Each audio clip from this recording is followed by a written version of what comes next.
Hi, everybody. My name is Nina Paul, and I am a seniors lifestyle and transition expert with Illustrated Properties. Today, we're going to talk about planning for senior living, downsize to right size. A little bit about me. I was born and raised in Mays Landing, New Jersey. I graduated from Stetson University with a BBA in finance. I began my career in financial services in Northern Palm Beach County. So I'm licensed in life, health, annuities, long-term care. I'm also licensed as a real estate agent and certified as a seniors real estate specialist. My expertise is in transaction management with 30 years experience. I spent 10 years as a marketing executive and placement advisor in the senior living industry, and I am dementia care trained. So are you ready for senior living? If you're sitting on the fence, hopefully we'll nudge you off the fence after this presentation. We're going to talk about the best alternatives, staying home, moving in with family, probably not the best idea.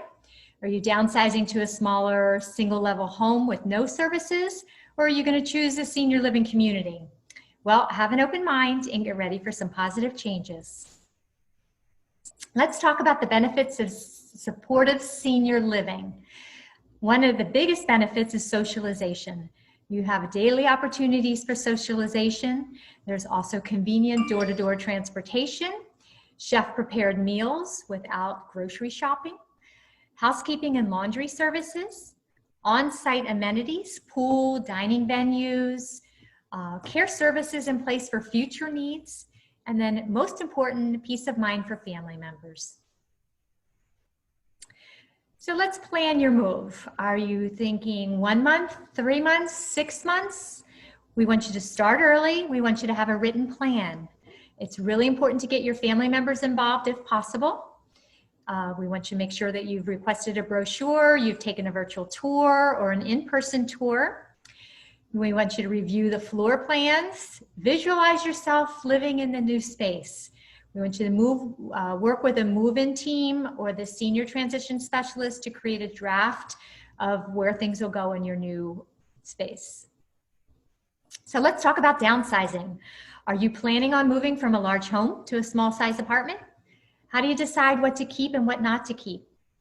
If you can't use it, what are you going to do with it? Are you going to sell it? You're going to donate it? Or are you going to give it away? Downsize to right size. So sorting clutter will simplify your life. Being proactive, being prepared to make decisions. We don't want you to be held captive by your belongings. So it's time to take action and start enjoying your life. So let's talk about gifting, donating, or selling. Things like furniture, household items, clothing, they depreciate over time. Styles change, so you have to set realistic expectations. They may be more valuable to friends and family. If you do have antiques, collectibles, or art, we do want to call in the professionals. I work with estate companies, auctioneers, and consignment stores. But donating can be rewarding as well. It helps others in need, and you can often take a tax advantage. So what's holding you back? Well, I would say the biggest thing holding you back is probably yourself. We know everything has memories. I hear all the time, I want my children to have this, or I may need this one day, or it's just too valuable, I can't give it away, or I'm too overwhelmed and I don't know where to start. So we want to put a plan in place for you. What are we going to do first? Well, the easiest is to begin in the room that you use least. So if you're moving from a 3-bedroom house to, say, a 2-bedroom apartment, let's start in that 3rd bedroom.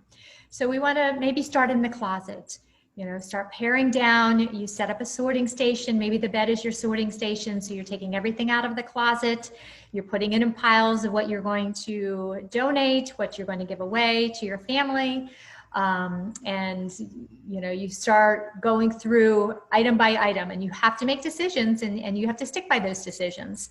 And the easier the decision is, you take that pile and you move it to the garage and you call a company and they're coming to pick it up. So you set your plan and you follow through. And each week you do that. You don't let things pile up, week after week. Also, you want to start eliminating papers. I don't know about you, but I have papers all over, and my husband loves to accumulate little piles. So, start with the papers, the trash can, and go around. Things that you can just throw away are fine. And, maybe things you need to start shredding. So you make a pile for that. But we want you to stay on track, and you really need to be decisive. Things to remember. You want to repurpose or keep your favorite items, but maybe they'll fit in your new space in a different way. Choose functional pieces with storage. You want to make sure that something has meaning to you. And you can't live without it. You want to keep that. Maybe take photos of some special items before you give it away. You want to consolidate all your pictures, your letters, and your loose papers. Again, you want to try to keep it simple and stick to your plan. Special projects, tax returns and financial papers. You only need to have 7 years of tax returns. So anything beyond that, you can shred. So you want to make a bag for shredding, and any kind of financial papers, you can take those over to Office Depot and, they will shred it. Clothing, towels, linens, cosmetics, medications, these are all challenging items. You may have medications that are in a drawer that are expired. So these are things that you start accumulating and you put in your bag for disposal.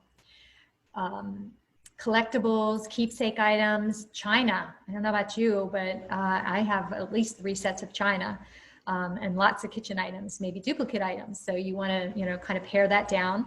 You may not need a lot of those items, moving into a 2-bedroom apartment, especially your meals are taken care of. You're not going to be cooking. You're going to be going downstairs for meals. So these are things that you need to start thinking about. Set deadlines. Set time limits so you don't become overwhelmed. This is an emotional and physically tiring project.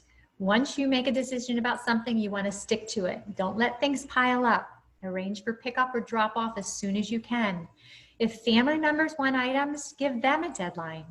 So you want to start decluttering regularly. You set time aside each week, you schedule it on your calendar, to declutter and make it a part of your routine.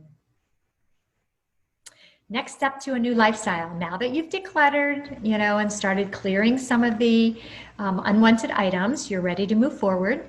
We want you to be proactive and in control of your decision. You decide what happens to you, your things, and your home. So are you selling your home? Well, we want you to get the right information from the start. You want to ask for a comprehensive market analysis of the homes that have currently sold in your neighborhood, the ones that are currently listed. You're going to establish a competitive price. The best buyers are usually the first buyers that see your home when it comes on the market. If it's overpriced, you may lose these buyers. So your house is not the same as your neighbors and should not be priced exactly as your neighbors. It's going to be priced on the condition, amenities, and features. And the other thing is to know your marketing plan. The most important tool today is the internet and how it is used to advertise. Today with COVID-19, buyers use the internet and virtual tours to find their home.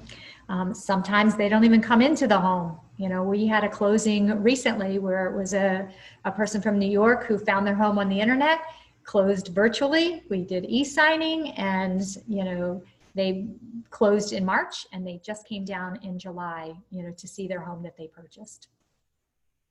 Things to consider. Will you move into your new space first and then list your home, or are you going to list and sell before you move? Either way, it's a great time to sell your home. According to Florida Realtors, the median sales price is up in our area, the inventory is down. The average days to contract is 60 to 74. The mortgage rates are the lowest that they've been in years, and we have an influx of northern buyers, especially from New York. Is your home ready to sell? Together, we're going to determine what needs to be done to get your house sold. Our ultimate goal is getting you the highest possible price. Home enhancement checklist, provides some tips on getting the most return on your investment. Many times carpet cleaning, painting, gardening, these things have great returns. Cleaning your house for show and sell. This is like ultimate spring cleaning and then some. We also want you to start thinking hotel philosophy, staging to sell, make your home look like it's a luxurious hotel room. In a hotel, you're carrying in your small bags, everything else is in its place. There's no clutter. So whether you decide to, sell your home, move first, then sell your home, or, stage it while you're living there and we show it, we will work with you on that. So selling during the COVID-19, we do have some new protocols. Everybody wears masks, we have gloves, we ask that remove shoes, there's hand sanitizers, we do a lot of virtual tours, in-person tours. We have a wonderful photographer that takes great pictures and he does a virtual tour. So we can put that on all of our websites. And so people, when they're looking at homes, they can click on and really visualize the space. We try to control the traffic, so if you are staying in your home, we work with you very closely on when we're showing the home, giving you prompt, ample notice. If you're moving, we take care of everything. We'll manage the home, while it's being shown and listed until it actually sells. We have electronic signing capabilities. We do social distancing closings.